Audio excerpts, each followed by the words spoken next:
Hi mga sissies! Hello again! Medyo serious talk tayo pag-uusapan natin yung finances and kung paano ko nga ba talaga na bayaran yung tuition fees ko nung naka-student visa pa ako. And kung ano ba yung trabaho ko, kung magkano ba yung sahod ko noon, kung ano ba yung nagagastos ko noon. As mentioned sa mga previous videos ko, these will all be based on my experience. So your experience may be different than mine.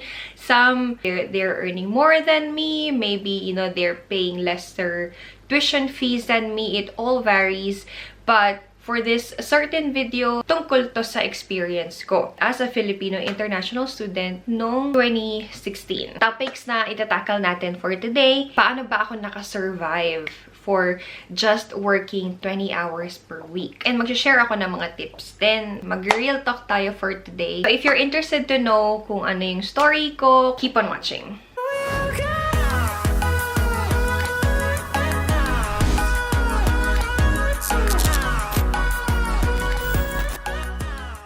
Ano ba yung mga naging work ko? Quite frankly, isa lang talaga yung major na talagang work ko na I focused on. Yung the rest are just my side jobs, but to share the story, you know, yung unang trabaho na nakuha ko was, I found that in Gumtree. So Gumtree, para siyang sulit.com sa Philippines, but they have jobs as well. Mga trabaho dun sa Gumtree, mostly all-arounder, mga waitress and all. Yung unang trabaho ko was an all-arounder. Tuwan-tuwa ako nun cause it was a job dun sa hotel. And knowingly, I finished Bachelor of Science in Travel Management and inclined siya with hospitality. So natuwa ako kasi I was like, this is sort of what I wanted to do, you know, and this is something that I will add on to my experience. And especially, it has something or it is related to my course noon. Sa mga hindi pa nakakaalam, I studied Masters of Business Administration, specializing in human resources. But there was a story kung paano ako nakapunta ng HR. I have a link sa description box wherein Candy Magazine has featured me. And kunento ko doon kung bakit nag-move ako to HR. But my main specialization before was tourism management. So, going back, I was like, you know, this is something related to my course, something I'm very interested with. So, I went there and it was just in a city. On the first day, you know, orientation and all, tinur ako dun sa my hotel. Very small hotel lang siya. Pero yung main job ko was sa restaurant area nila. Sa hotel, sa labas nila, merong parang restaurant area and my pub area doon. They were offering me $15 per hour. So back then, hindi ko pa kasi din alam kung magkano yung mga minimum wage or I did not have any clue. But my main goal was just to, you know, find a job, start earning money, and to be able to pay my fees. Sa mga nanonood, please also watch my other video about kwentong trabaho at sahod sa Australia because I explained there kung magkano yung dapat na sasahuran nyo, depende sa skills and experience nyo and sa age. Para lang alam nyo din kasi I came to know that later on, so I just wanted to share it to you guys and para kapag pumunta na kayo dito, you have the knowledge kung magkano talaga dapat ang sasahuran nyo. So, I'll leave a link in the description box below, but if you are subscribed to my YouTube channel, nasa playlist siya na called Aussie.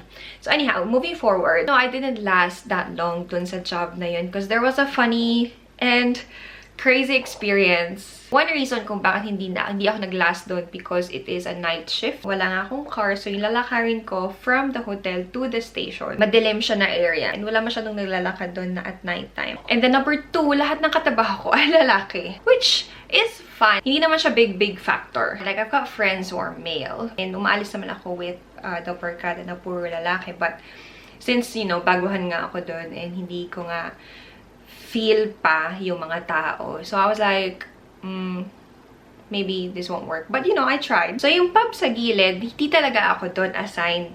But, somehow, yung mga customers, minsan order kasi sa restaurant. Because we're selling pa that time mga chicken schnitzel. So, lahat ng order na ganun sa amin napupunta. And then, may babaeng pumunta sa akin. And you know what? Yung babae na pumunta sa akin, guys, she was half naked.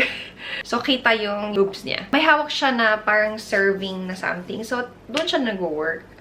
So, nagulat ako. So, sabi ng boss ko, it's okay kasi doon siya nag-work sa my pub area. Don't worry, dito naman daw ako sa restaurant, ganun. But, you know, it just hit me na sabi ko, like, paano kapag, alam niyo yun, pinastos ako doon. Hindi ko naman sinasabi na gagawin nila sa akin yun. Pero lang akong feeling na baka mabastos ako sa area na to. Tapos, kapag uuwi pa ako ng gabi, mga 5 to 10 minutes akong lakad to the train station na madilim. So, sabi ko, paano pag may sumunod sa akin?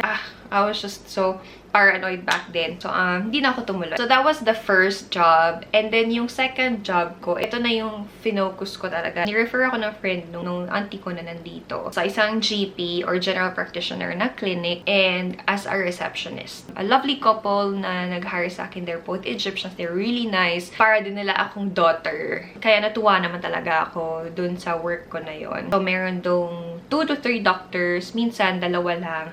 Tapos, may mga specialists din. And I got to familiarize myself kung paano yung healthcare system dito sa Australia. Itong practice na to, maliit lang siya na medical center. Madami kaming staff and meron pa ding isang manager din.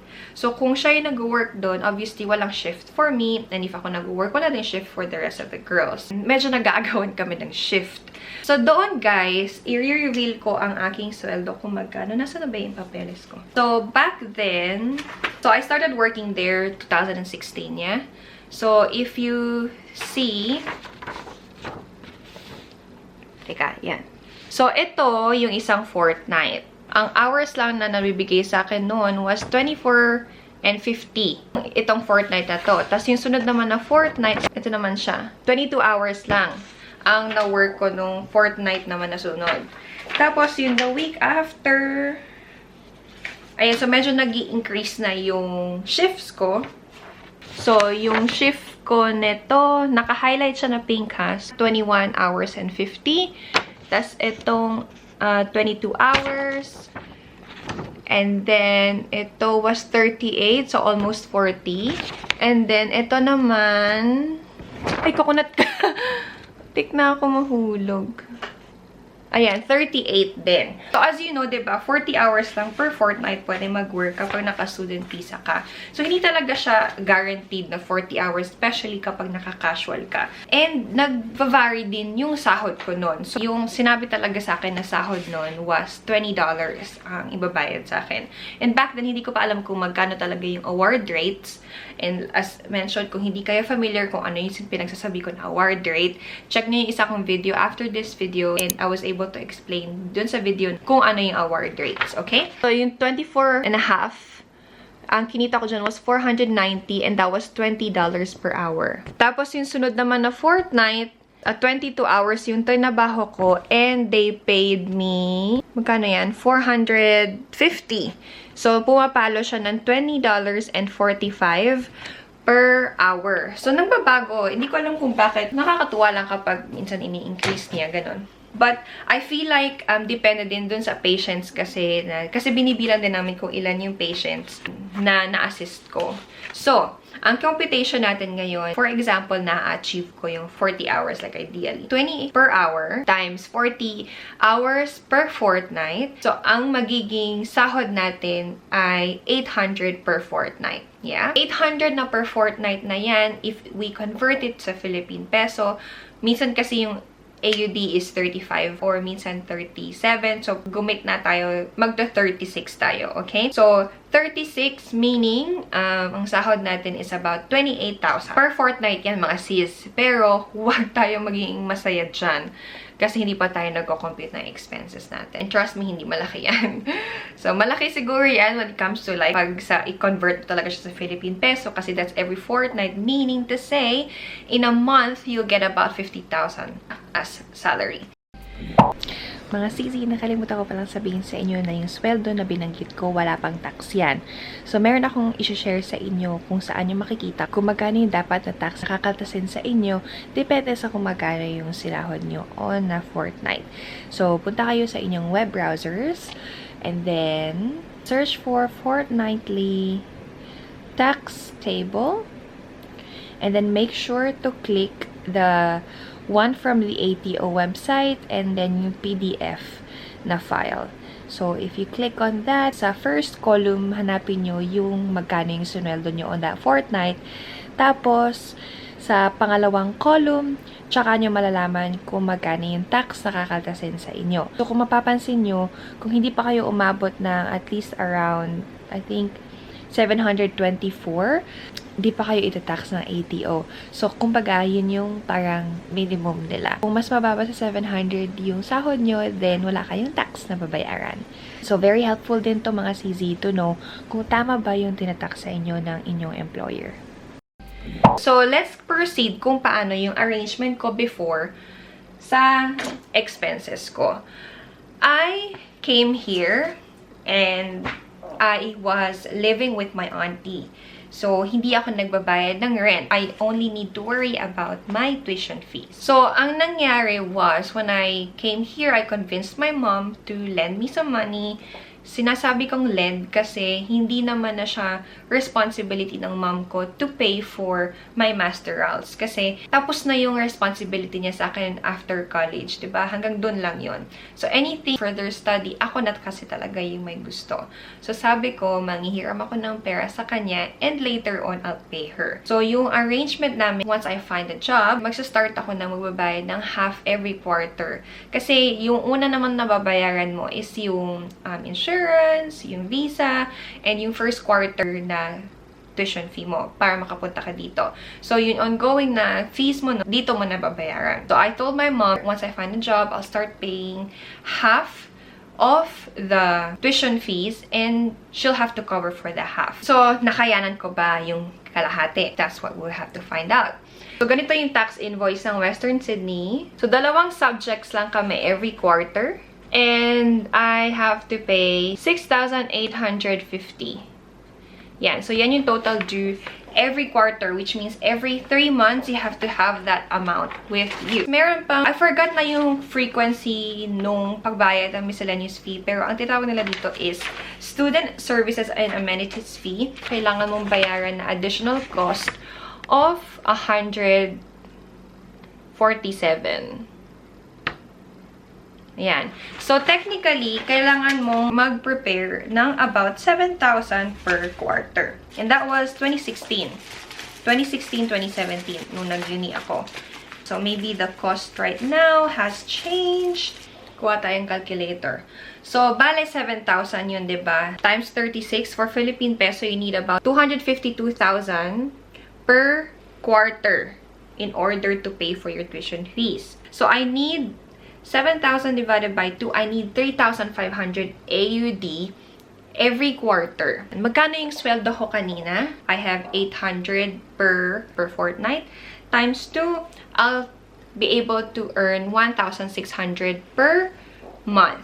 So, times 3, kikitain ko is 4,800. So, yung 4,800 less 3,500, meron akong maitatabi na 1,300. So, yes! Diba? 1,300 may ipon mo. Pero, tuition fee pa lang yun. Enough ba yung 1,300 for your living expenses for 3 months? Yun yung tanong. Pero, diba, sabi ko nga kanina, hindi naman laging pumapalo ng 40 hours yung natatabahuan ko. So, meaning to say, meron pa siyang bawas. Hindi pa siya laging 1,300 yung nasa-save. So, magkano ba yung mga ginagastos ko every month back then?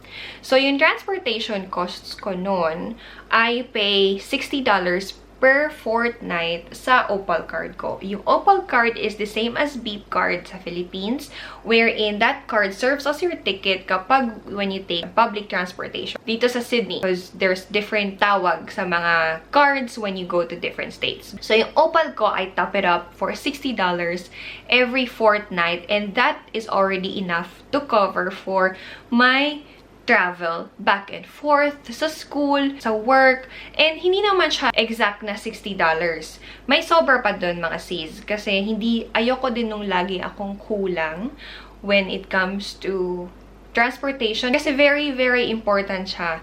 And yung tipong kahit wala kang pangkain, basta may pamasahe ka, basta you get from one destination to another, ayun, makapasok ka pa din sa uni mo, makapasok ka pa din sa work mo. I always want to have that assurance na, alam niyo yun, hindi man ako makabili ng pagkain sa labas, Basta may pamasahe ako. Alam niyo yun? So, magbabaon na lang ako. So, ganun yung mindset ko doon. So, anyway. So, $60 yun. So, 1.3 to, diba, per 3 buwan to, right? So, sa 3 buwan, i-divide natin to ng 3. So, ibig sabihin, 433 lang yung meron tayong budget, extra budget per month. Okay? So, yung sinabi ko sa inyo na $60 na opal fee ko, times 2, para maging 4 weeks, less 120, meron na lang tayong 313. Meron pa tayong babayaran na phone bill. So, phone bill siguro, $50 yung plan ko noon. I forgot, but I think it's about that price. So, less $50. So, meron ka na lang 263. Yung natitira na lang sa'yo per month. So, if we divide this into 4, kasi sa isang buwan may 4 weeks, yung baon mo na lang talaga is $65. Pero technically, 65 divided by, sa 7 days, 65 divided by 7, meron ka lang $9 na baon mo na extra mo per day. So, kung nag-rent ka pa mga sis, hindi enough yung $9 mo per day para makapagbayad ng rent. Eh, yung rent nyo, minsan may makahanap pa kayo na, I think, mga bed spacer pa yung nakikishare ka ng accommodation sa ibang tao. I think, 150 ata per week ang bayad doon.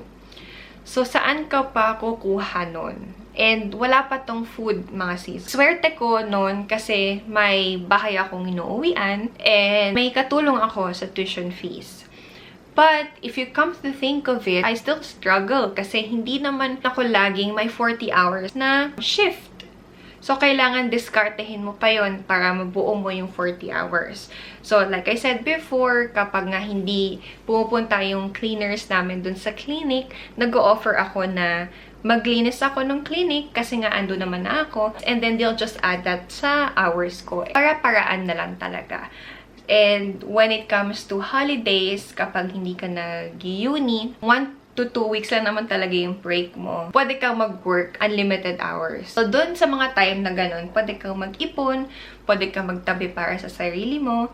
If ikaw yung tipong tao na you always want to buy some things or travel, kailangan i-set aside mo muna talaga siya kasi when you come here, yun yung focus mo. Tapos, wala pang mga extra na mga bonus dito. Depende na lang sa employer nyo kung bibigyan kayo ng Christmas bonus. Meron lang dito is yung end of financial year, magpa-file ka ng tax mo. Most often than not, kapag naka-student ka, hindi ka nga nag-earn that much, you can get most of the tax back. So, yung unang tax return ko na final ko, nakuha ko lahat ng taxes ko. So, let's go for the tips. So, number 1 tip is, before kayo mag-start, punta kayo sa Cricos. I've been telling this website sa inyo if you have been following my videos. This website is very, very helpful when it comes to determining kung magkano yung babudgetin nyo. Kasi makikita nyo doon kung magkano yung tuition fees and you'll be able to compare it to different schools. So, it is very useful for you to be able to determine kung magkano ba yung dapat nyong pera in a quarter or in a semester. And mafo-foresee nyo kung kakayanin ba. And number 2, kung meron makakatulong sa inyo sa tuition fees, I suggest to go speak to that person. Kasi you need all the help that you can get when it comes to paying your dues. Unless na lang talaga, you know, madami kayong pera, hindi nyo siya paproblemahin. Pero like us, like kami, hindi naman kami galing sa may ama na family. You really need to strive hard. Or pwede din kapag may partner kayo, na gusto din pumunta dito, pwede dalawa kayo pumunta dito. One will study and then one will work. One will be able to focus sa daily expenses nyo, food and accommodation, and then the other one will focus dun sa tuition fees lang nila. So that would work out as well. And then number 3, guys, if goal nyo is makapunta dito, makapag-aral, and then also magpadala sa Pinas ng money. I know it's innate sa atin. When we're earning, we want to also share, you know, yung blessings sa family natin. I would suggest wag muna natin sila isama sa pag-budget habang nag-aaral tayo. Well, not until meron ka ng stability when it comes to your funds. So, if yun yung goal nyo, I am afraid na hindi nyo siya ma-achieve for the duration na nag-aaral kayo. So, number 4 is maybe you can try working sa mga sales. One of my classmates before, nag-work siya sa Telstra, pero hindi na kami nag-uusap nun eh. He's earning a lot kapag nagkakaroon siya na new services, new connections, ganun. So, maybe sa sales, kung magaling kayo sa sales, ako kasi, hindi ko talaga forte yun. Maybe that's one thing you can try. And yung mga other odd jobs din naman. Sa construction, ganun, malaki ang kita ng mga odd jobs dito. So, you can also try that. Yung akin naman kasi, average lang talaga yung example ko. Kasi I'm just an average girl, you know. Ano daw? And also, sa mga nurses, kung mayroon man nanonood, if kaya niyong pumasok sa aged care, di ko alam kung ano yung experiences na need nila, pero if makakapasok kayo, that would be great. Kasi medyo malaki yung pera sa aged care. Meron kayong night loadings, meron kayong weekend loadings, so medyo nag-i-increase yung sweldo nyo. That's one thing that I could recommend sa inyo, looking for jobs na may mga extra pay. Then, after nyo naman mag-uni, if eligible kayo for a 485 visa, pwede na kayo mag-work unrestricted hours. So, that's the time, pwede na kayo mag-think about padala sa Pinas, traveling, buying stuff, ganyan. Dun pa lang kayo makakapag-enjoy ng sweldo nyo. And, nakalimutan ko sabihin, so, unis are generally costly. So, kung hindi kaya ng budget mag-uni, pwede kayong mag-look into business schools or pwede din kayong mag-look into colleges kasi mas cheaper yung tuition fees. That's it for today. I hope this would give you an idea kung paano mag-estimate ng expenses nyo. Thank you so much for watching and let me know in the comment section below kung meron kayong mga questions or if meron kayong video suggestions na gusto nyong gawin ko. And if you find this video informative or kung sa tingin nyo natuwa naman kayo sa video ko, don't forget to give it a thumbs up and share it to the people who you think would be interested din sa mga ganitong klaseng videos. So anyway, I'll see you on my next one. Toodles!